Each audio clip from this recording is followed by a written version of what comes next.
Bismillahirrahmanirrahim. Assalamualaikum warahmatullahi wabarakatuh. Innal hamdalillah nahmaduhu wa nasta'inuhu wa na'udzubillahi min sururi anfusina wa min sayyiati a'malina.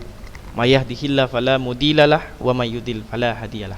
Wa asyhadu an la ilaha illallah wahdahu la syarikalah wa asyhadu anna Muhammadan abduhu wa rasuluh. La nabiyya ba'da. Segala puji bagi Allah yang telah memberikan kepada kita nikmat iman dan nikmat kesehatan serta nikmat-nikmat yang lainnya yang sudah tentu kita tidak mampu untuk menghitungnya. Maka sudah sepantasnya bagi kita untuk selalu bersyukur kepada Allah Subhanahu wa taala dengan syukur yang sebenar-benarnya, bukan hanya syukur melalui ucapan semata, yakni dengan cara meningkatkan keimanan dan ketakwaan kita kepada Allah Subhanahu wa taala melalui menaati, menjalankan segala perintahnya dan menjauhi segala larangannya. Salawat dan salam kita sampaikan pula kepada Nabi Muhammad sallallahu alaihi wasallam. Beliau adalah nabi terakhir dan nabi penutup yang telah membawa risalah Islam kepada kita, dan alhamdulillah kita termasuk ke dalam bagian yang telah menerima risalah tersebut. Baik, pembelajaran kita hari ini melanjutkan dari subbab pembelajaran kita sebelumnya, yakni tentang menyimpulkan teks eksposisi. Nah, di pelajaran sebelumnya kita telah banyak membahas tentang teks eksposisi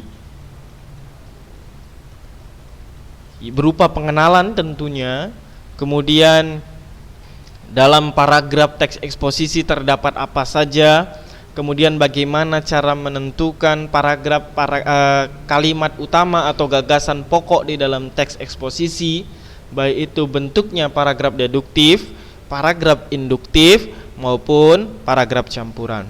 Nah, untuk ananda sekalian yang ternyata belum menonton video sebelumnya, ana harapkan menonton video sebelumnya, dan ananda yang sudah menonton videonya kemudian masih belum memahami pembelajaran kita yang sebelumnya tersebut, maka boleh ditanyakan kepada ana, sebab materi sebelumnya berkaitan dengan pemahaman-pemahaman yang lebih memudahkan di pembelajaran-pembelajaran berikutnya. Baik itu tentang teks eksposisinya, bagaimana menyimpulkannya, juga tentang menemukan ide pokok atau gagasan utama dalam sebuah paragraf.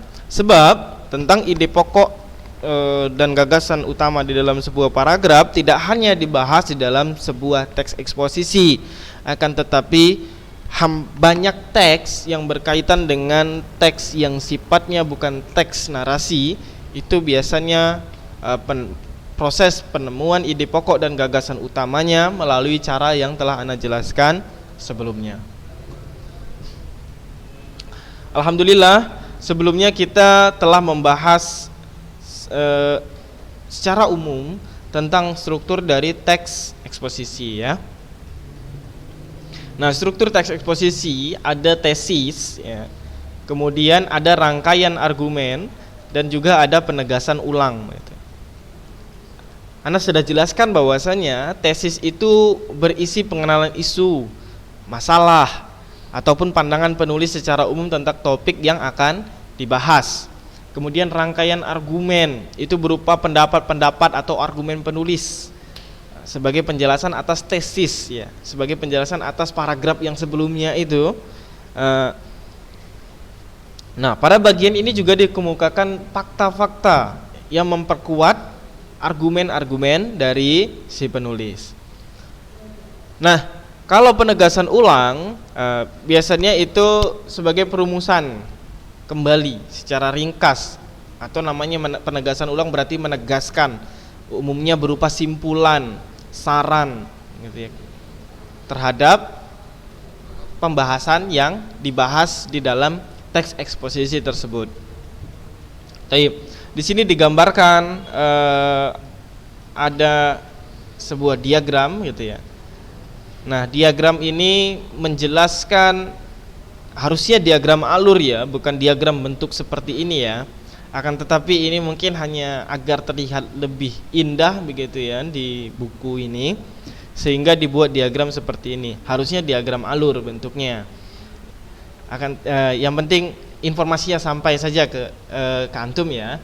Begini prosesnya, ada tesis. Jadi di dalam sebuah teks eksposisi harus tercapai ketiga struktur ini agar menjadi teks eksposisi yang baik dan benar. Kalau tesis harus punya isu. Isunya apa? Permasalahan yang sedang hot, yang sedang dibicarakan, yang sedang banyak dibicarakan, isu, begitu ya. Kemudian permasalahan itu tentang isu juga, berkaitan dengan isu. Misalnya permasalahan tentang kalau anak ngomongnya undang-undang cipta kerja, antum tidak paham, anak kelas 7. Kita ngomongin tentang banjir saja lah isunya ya. Isu tentang banjir atau isu tentang sampah. Sampah yang ada di sekitar kita, lingkungan kita. Maka isu yang kita angkat tentang sampah tersebut, baik itu pengertian sampah, apa itu sampah begitu ya. Itulah isu tadi, permasalahannya. Misalnya sampah di Kota Medan sudah tidak bisa dikendalikan lagi, misalnya seperti itu ya, tidak dapat terkendali. Nah, itu langsung masuk ke pandangan umum penulis gitu. Apa pandangan umum penulis? Kita sebagai penulis, kita punya pandangan terhadap sampah yang ada di Kota Medan. Sampahnya itu isunya atau permasalahannya ya. Kalau pandangannya apa? Yang seperti Anda omongkan tadi, bahwasannya sampah di Kota Medan sudah tidak terkendali misalnya. Itu kan pandangan Anda. Bisa jadi pandangan orang lain, sampah di Kota Medan sudah terkendali dengan baik begitu. Maka itulah yang dimaksud dengan tesis, berupa isu dari sebuah permasalahan yang kita sebagai seorang penulis begitu, kita memandangnya bagaimana terhadap permasalahan tersebut. Nah, itu isi tesis. Sampai di sini paham ya? Kemudian ada rangkaian argumen. Rangkaian argumen itu berupa pendapat-pendapat dan fakta. Jadi di sini pandangan umum tentang sampah. Selanjutnya kita membuat pendapat. Itu biasanya di rangkaian argumen ya. Pendapat-pendapat bagaimana menanggulangi sampah, pendapat-pendapat seberapa besar sampah di Medan ini, seberapa banyak kuantitasnya begitu. Sampai di mana penanggulangan pemerintah Kota Medan terhadap sampah misalnya begitu. Itu pendapat. Nah, faktanya bagaimana? Faktanya berarti data-data yang mendukung. Misalnya Anda ngomong pendapat Anda bahwa saya penanggulangan di Kota Medan itu penanganan kebersihan lingkungan di Kota Medan itu tidak baik, misalnya begitu. Ya. Misalnya seperti itu. Maka Anda harus punya fakta. Faktanya di mana? Jadi harus Anda jelaskan satu persatu berkenaan dengan fakta tersebut. Jadi tidak boleh Anda bilang penanganan kebersihan lingkungan di Kota Medan tidak baik, tapi ternyata fakta di lapangan yang jelas ya faktanya itu, ternyata penanganan lingkungannya sudah baik, bersih. Kota Medan adalah kota yang bersih gitu ya. Bahkan sudah dapat rekor muri begitu. Kan pendapat Anda jadinya tidak mendukung fakta begitu. Jadi pendapat Anda harus sesuai dengan fakta yang ada begitu. Pendapat itu harus didukung oleh fakta. Begitulah dia yang dimaksud dengan argumen. Jadi bukan hanya sekedar pendapat, tetapi harus ada fakta-fakta yang mendukung. Baik. Setelah rangkaian argumen ada penegasan ulang. Nah, apa fungsi penegasan ulang? Itu tadi untuk menyimpulkan, memberikan rangkuman, memberikan saran apabila ada begitu. Nah, dalam hal ini apabila sudah terpenuhi tesis, rangkaian argumen dan penegasan ulang sesuai dengan kriterianya masing-masing, maka teks eksposisi tersebut menjadi teks yang baik dan benar. Bismillah.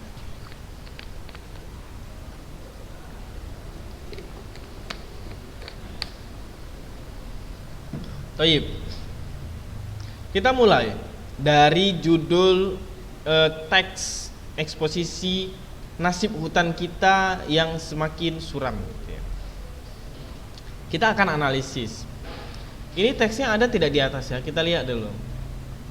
Agar kita analisisnya tidak melalui itu saja ya.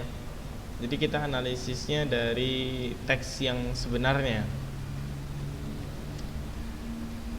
Ternyata tidak ada ya.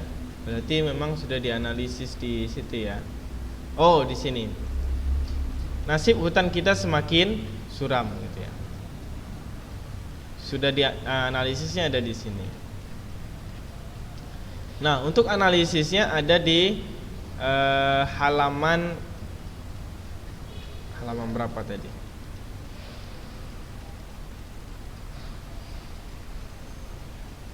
Nah, untuk analisisnya ada di halaman berapa ini? Halaman 76. Tapi ini analisisnya hanya sekedar saja ya. Nah, hanya sekedar seperti itu. Maka kita analisis dari teks yang sebenarnya agar lebih mudah memahaminya. Begini. Kita lihat nasib hutan kita semakin suram. Ini judul ya, judul. Ini di mana teks yang sebenarnya? Di halaman 60 ya. Kita kembali ke halaman 60. Kita kembali ke halaman 60 untuk menganalisis struktur. Strukturnya ada apa? Ada tesis, ada rangkaian argumen dan penegasan ulang. Tesis isinya apa? Ada isu, permasalahan dan pendapat ya, pendapat umum secara umum, pendapat penulis secara umum. Nasib hutan kita semakin suram. Kita lihat, jika pemerintah tidak cepat bertindak dalam 10 tahun mendatang, hutan Sumatera akan musnah. Apa isunya? Isunya hutan Sumatera akan musnah. Ya. Isunya hutan Sumatera akan musnah. Kemudian apa pendapatnya? Pendapat penulis, kalau pemerintah tidak cepat bertindak dalam 10 tahun mendatang, hutan Sumatera akan musnah.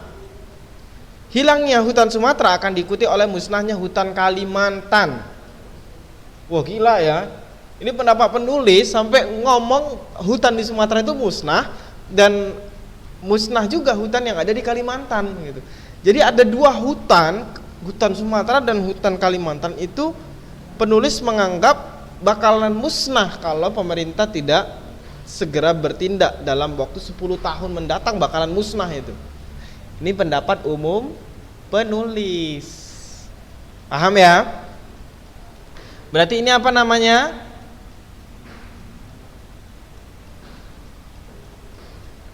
Ini berarti namanya tesis. Ya, kita buat seperti ini. Sabar. Begini. Kemudian mana komennya ya? Oh, tidak ada komennya. Tools, compress picture, insert. Oh, ini dia komen ya. Biar enak.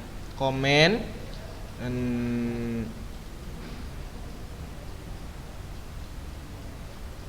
Nah, di sini tesis namanya ya. Nah, begitu ya. Ini namanya tesis. Ya, paham ya? Ini tesis. Nah, kemudian selanjutnya, pengolahan hutan tidak menunjukkan adanya tanda-tanda perbaikan dibandingkan tahun sebelumnya. Ini pendapat ya, sama pendapat sama yang ada di sini. Tapi yang di sini pendapat secara umum kalau yang ada di tesis.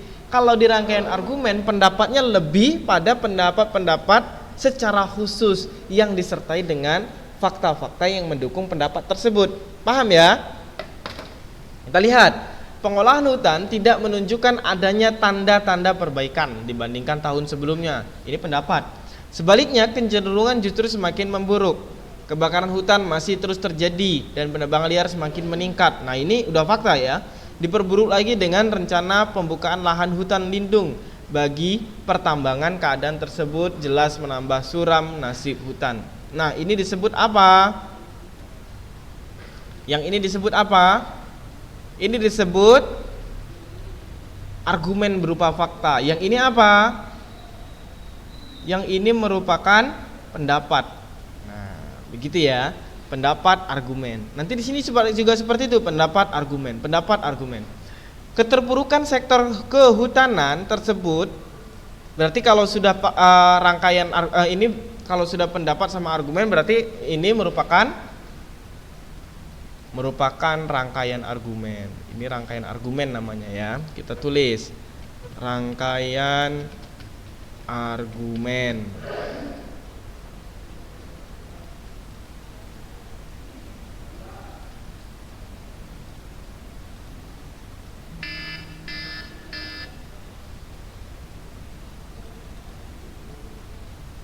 Ya, ini rangkaian argumen. Taruhnya di sini saja ya.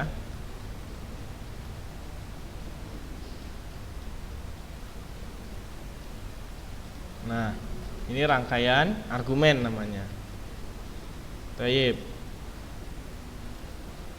Kemudian selanjutnya, keterpurukan sektor kehutanan bersumber dari sistem pengolahan yang didominasi oleh pemerintah pusat dan mengesampingkan keberadaan masyarakat lokal. Ini apa? Ini merupakan pendapat. Ya, mengesampingkan masyarakat lokal ini. Berarti ini pendapat. Adanya konflik-konflik seperti konflik antar masyarakat lokal dan perusahaan, atau antara masyarakat lokal dengan pemerintah semakin memperburuk kondisi hutan. Nah, ini juga sudah fakta ya. Ini sudah berupa fakta. Maka dia menjadi argumen yang memperkuat pendapat yang ada di sini. Masih sama berarti ya. Ini merupakan rangkaian argumen.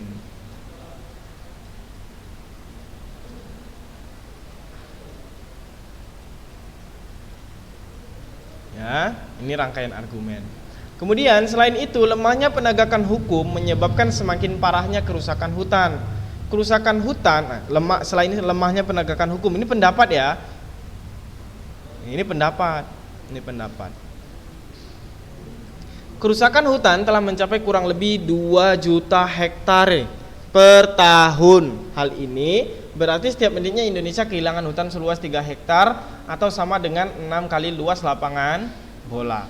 Berarti ini faktanya seperti itu ya. Pendapat yang ini diperkuat dengan yang ini. Berarti ini disebut juga dengan rangkaian argumen. Masih banyak ya rangkaian argumen. Jadi tidak seperti tesis. Tesis itu hanya pandangan umum saja, sedikit ya.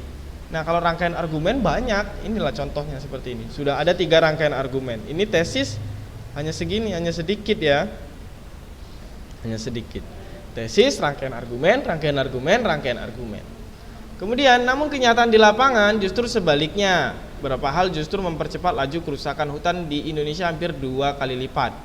Penyebabnya antara lain adanya tekanan masyarakat akibat krisis ekonomi. Nah, yang ini juga masih pendapat. Ya, masih pendapat. Yang ini sudah faktanya begitu ya, fakta. Maka termasuk rangkaian argumen pula begitu ya.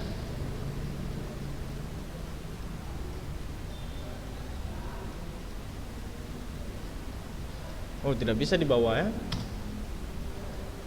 Nah, kita buat yang baru saja. Komen berupa text box. Nah, rangkaian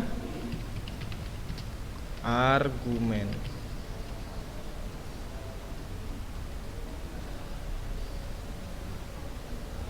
Nah, rangkaian argumen ya. Begitu juga ini seterusnya ini terus. Ini rangkaian argumen terus ini. Nah, yang ini di Pulau Sumatera berdasarkan titik kebakaran terjadi hutan rawa gambut semua. Ini udah fakta ya, fakta terus ini, fakta. Nah, ini fakta. Nah, ini juga termasuk rangkaian argumen ya, masih termasuk rangkaian argumen. Ternyata kemudian yang terakhir, rupanya kedua masalah itu belum cukup. Pemerintah menambah masalah lagi dengan rencana pembukaan kawasan hutan lindung untuk areal pertambangan. Kebijakan tersebut jelas semakin menyempurnakan derita hutan Indonesia. Nah, inilah dia yang terakhir. Dia menegaskan ulang lagi ya berkenaan dengan permasalahan hutan tersebut. Ditegaskan ulang Maka inilah yang disebut dengan penegasan ulang. Ya, inilah yang disebut dengan penegasan ulang. Nah, paham ya sampai di sini ya. Jadi di sini masih rangkaian argumen, di sini tesis. Yang terakhir ini tadi apa? Penegasan ulang. Baik. Nah, itulah dia analisis kita tentang struktur. Maka selanjutnya kita akan bahas itu tadi di halaman 60, kemudian kita kembali lagi di halaman yang tadi ya. Halaman berapa tadi? Yang struktur. Nah, masuk ke halaman 75. Nah, kita akan bahas sekarang adalah kaidah kebahasaan dari teks eksposisi. Nah, kaidah kebahasaannya mana? Kita lihat kaidah-kaidah kebahasaannya. Kaidah kebahasaannya terdapat di halaman 81. Di halaman 81 ada kaidah-kaidah kebahasaan dari teks eksposisi. Ada berapa kaidah kebahasaannya? Ada 6 ya. 1, 2, 5. Ada 5 kaidah kebahasaan dari teks eksposisi. Yang pertama kata teknis. Yang kedua konjungsi kausalitas. Yang ketiga ada kata kerja mental. Keempat ada kata persuasif. Ada kata rujukan dan ada kata persuasif. Baik. Kita akan mulai dari sini. Kaidah pertama. Menggunakan kata-kata teknis atau peristilahan yang berkenaan dengan topik yang dibahas. Dengan topik kehutanan yang menjadi fokus pembahasannya, istilah-istilah tersebut yang muncul adalah penebangan liar, hutan lindung, begitu ya. Kan tentang hutan ya, hutan lindung, hutan alam, hutan rawa gambut, ya, dan sektor kehutanan. Nah, ini berkaitan dengan kehutanan. Bagaimana kalau kata teknis? Jadi kata teknis itu kan Anas pernah sebutkan di pembahasan materi kita sebelumnya bahwasanya kata teknis itu adalah apa? Kata teknis berarti penggunaan di dalam sebuah teks kata-kata yang menyesuaikan dari peristilahan bidangnya. Istilah-istilah yang sesuai dengan bidangnya. Misalnya bidang ekonomi berarti berkaitan dengan rupiah, bisa menjadi kata teknis ya. Kemudian ekonomi makro, ekonomi mikro, UMKM, apalagi bisa juga ya yang berhubungan dengan perekonomian.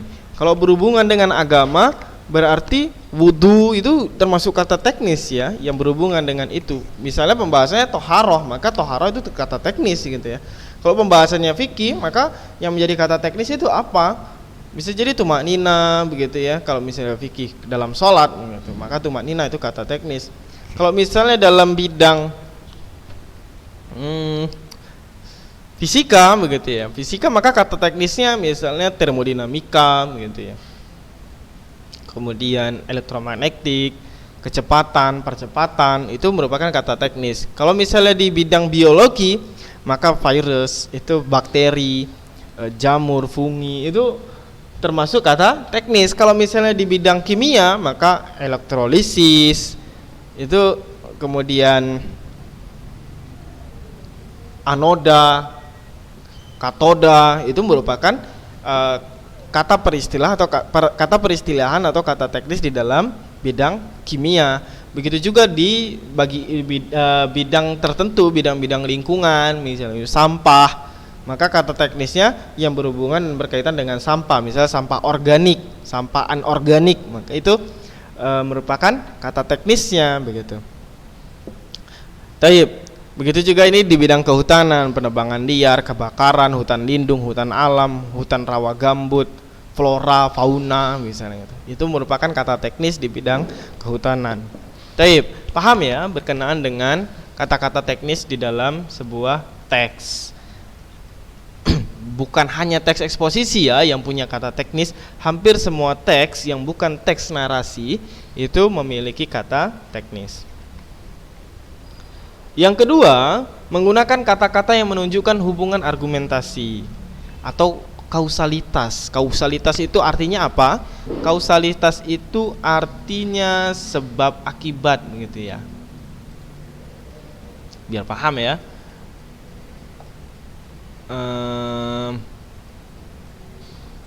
Kok tidak bisa ya? Oh begini.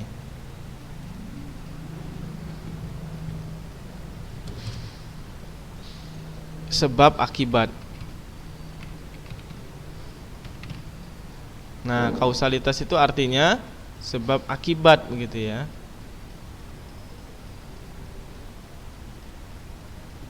Nih, kausalitas artinya sebab akibat. Tayyib.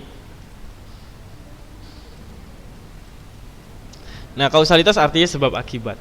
Nah, biasanya sebab akibat ini ditandai dengan kata jika, sebab, karena, dengan demikian, akibatnya, dan oleh karena itu. Mengapa? Karena memang sebab akibat seperti itu ya, ditandai dengan kata-kata seperti itu.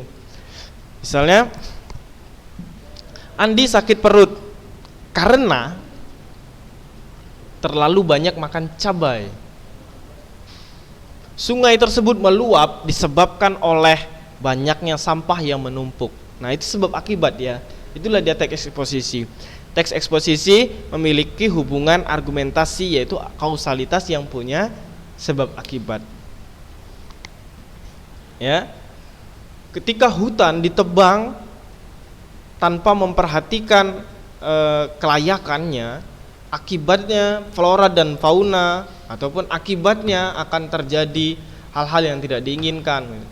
Banyak hewan-hewan akan mati, punah gitu.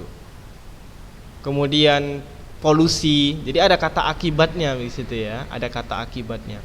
Maka inilah penggunaan di dalam teks eksposisi, ada hubungan sebab akibat.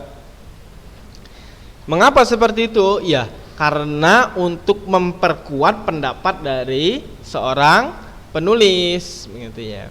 Nah, selain itu dapat pula digunakan kata-kata yang menyatakan kronologis. Jadi bukan hanya kausalitas tapi kronologis. Kronologis artinya keterangan waktu. Nih, bisa digunakan kata ini begitu. Ataupun kata-kata yang menyatakan perbandingan atau pertentangan. Biasanya ada ini gitu ya. Seperti sebelum itu begitu. Kemudian pada akhirnya sebaliknya, berbeda halnya, kemudian namun.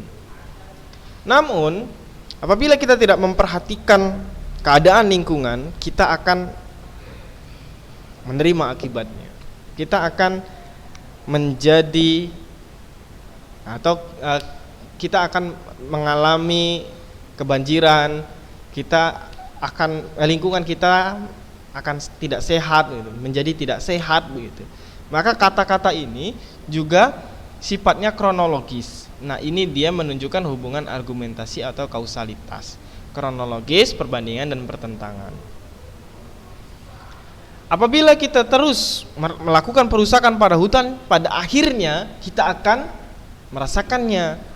merasakan hal yang buruk, merasakan hal-hal yang kita tidak inginkan tersebut, misalnya begitu. Ya, disinilah dia menggunakan kata-kata yang menunjukkan hubungan argumentasi, baik itu kausalitas, kronologis maupun perbandingan. Ini yang Anda tandai seperti ini ya. Ini 1, 2, 3. Ada 3 bagian di kata-kata yang menunjukkan hubungan argumentasi ini. Tayyib. Poin ketiga, menggunakan kata kerja mental, verba, seperti yang diharapkan, memprihatinkan, memperkirakan, mengagumkan, menduga, berpendapat, berasumsi, dan menyimpulkan. Kemudian menggunakan kata-kata perujukan, seperti berdasarkan data, telah ditemukan, berdasarkan merujuk pada pendapat A, hutan Indonesia akan musnah. Berdasarkan data dari Badan Pusat Statistik, kepadatan penduduk di Indonesia melebihi dari Nah, misalnya begitu ya. Nah, jadi kata-kata perujukan itu sifatnya seperti itu. Kemudian menggunakan kata-kata persuasif. Ini perujukan persuasif, perujukan, menggunakan kata-kata kerja mental atau verbal gitu ya. Nah, kata persuasif biasanya ditandai dengan kata hendaklah, sebaiknya, diharapkan, perlu, seharusnya begitu ya. Nah, ini. Hendaklah kita menjaga lingkungan agar tercipta lingkungan yang sehat gitu. Nah, ini adalah 5 bagian penggunaan kebahasan di dalam teks eksposisi. Ada juga makna denotasi dan konotasi ya. Ini akan kita bahas minggu depan bersamaan dengan analisis kebahasan dari teks eksposisi sekaligus langkah-langkah menulis teks eksposisi yang baik dan benar seperti apa. Thayyib. Karena waktu kita telah habis, maka akan kita akhiri pembelajaran kita hari ini. Mudah-mudahan mendatangkan manfaat yang baik. Ana akhiri dengan lafaz hamdalah, alhamdulillahirabbil alamin. Assalamualaikum warahmatullahi wabarakatuh.